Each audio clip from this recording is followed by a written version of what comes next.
Hello everybody, thank you for checking out this video, I really appreciate it. As always, I'm your friendly neighborhood Uncle Pete, and this is my movie series, Nails in a Coffin.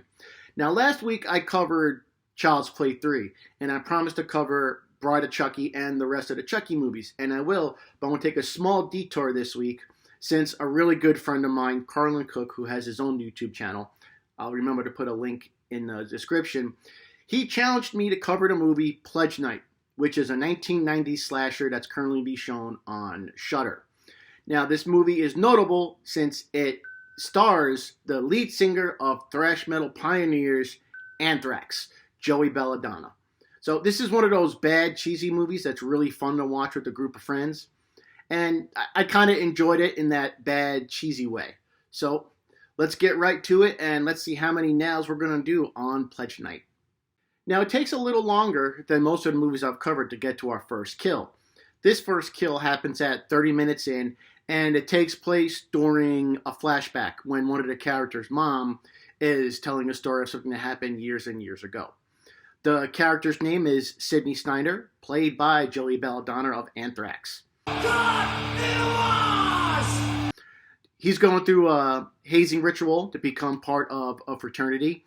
And he gets dumped into a tub filled with a bunch of like vinegar, coffee grounds, a bunch of nasty stuff.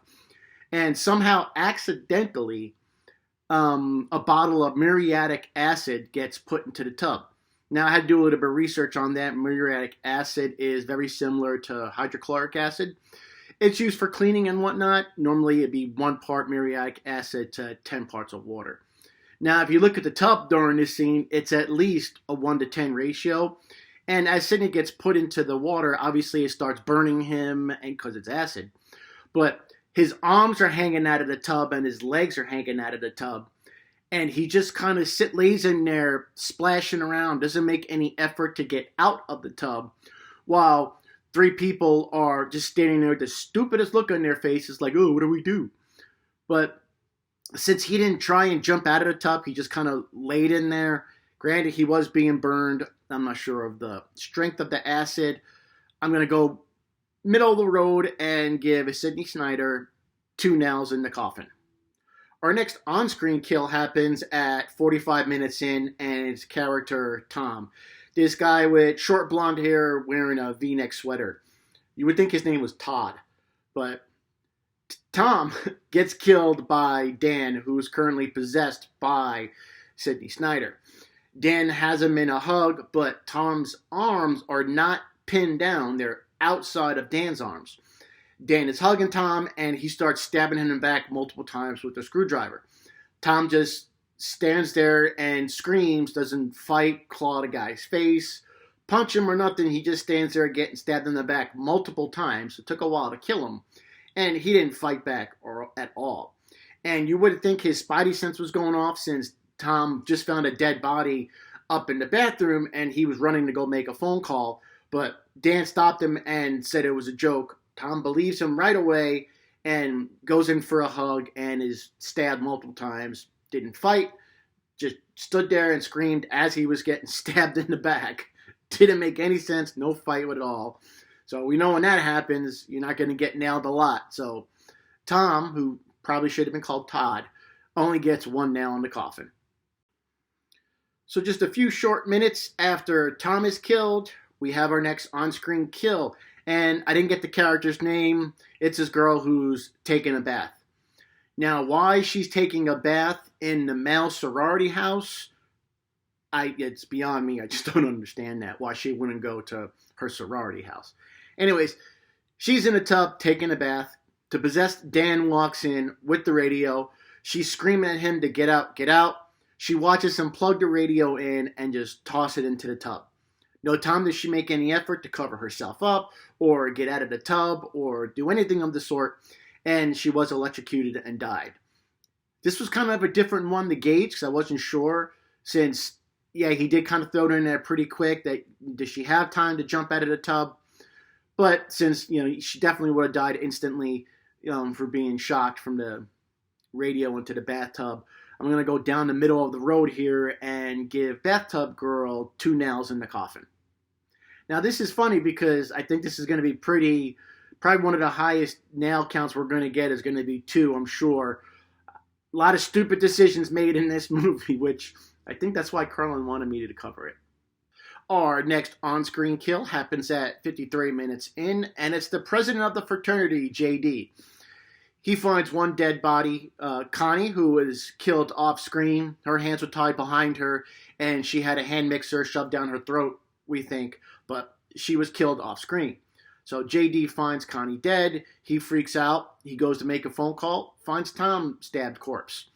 So then the possessed Dan walks up behind him, hits him in the head with the bottle, I believe, which knocks him out. And he wakes up with his hands tied over him to a shelf with his pants pulled down, and the possessed Dan sticks a cherry bomb up his bum. But before he can light it off, Dan dies when Sidney Snyder kind of climbs out of his body, which doesn't make any sense much. But I'm not going to rate Dan's death, but I am going to rate JD's. He was knocked out from behind. There wasn't much he could do. But he found 2 dead bodies, and he didn't run out of the house or anything. He just did the typical thing you see in horror movies where they just kind of scream and panic and they go into freeze mode. And no self-awareness at all. So I'm going to, again, cut down the middle and give the president of fraternity, JD, only 2 nails in the coffin. Okay, a few minutes later, at 59 minutes in, just under an hour, Kegel unfortunately dies. Kegel is the most badass character in this movie because after he tries to stab Sidney Snyder, who's kind of the zombie ghost, they keep calling him a zombie, stabbing him doesn't do anything. You know, he realizes he's up against this unkillable force, so to speak, and he puts his dukes up, ready to fight. So at least he had some fight in him. But he was grabbed and killed, by Sidney Snyder. But easily I'm going to give him 3 nails in a coffin because he's the only one who put up a fight, had any ounce of courage in this movie. So Kegel for putting them dukes up, and no matter what, he was going to fight to protect his brothers. Kegel's getting 3 nails in the coffin.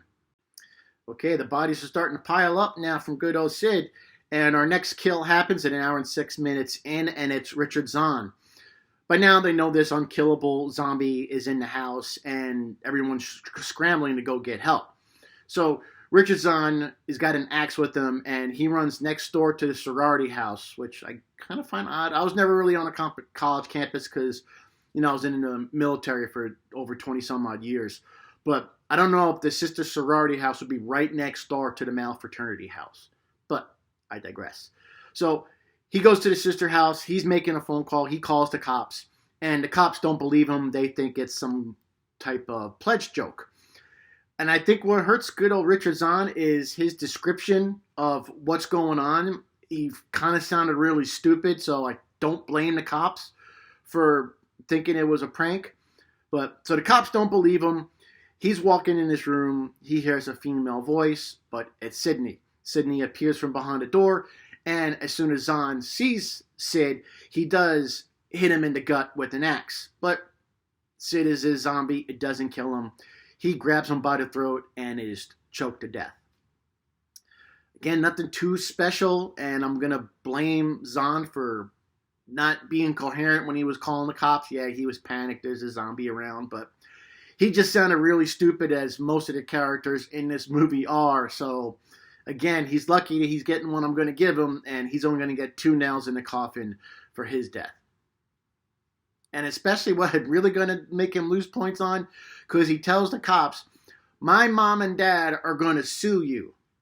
For that alone, I should have given him 1 nail in the coffin, but he's lucky to get 2 nails.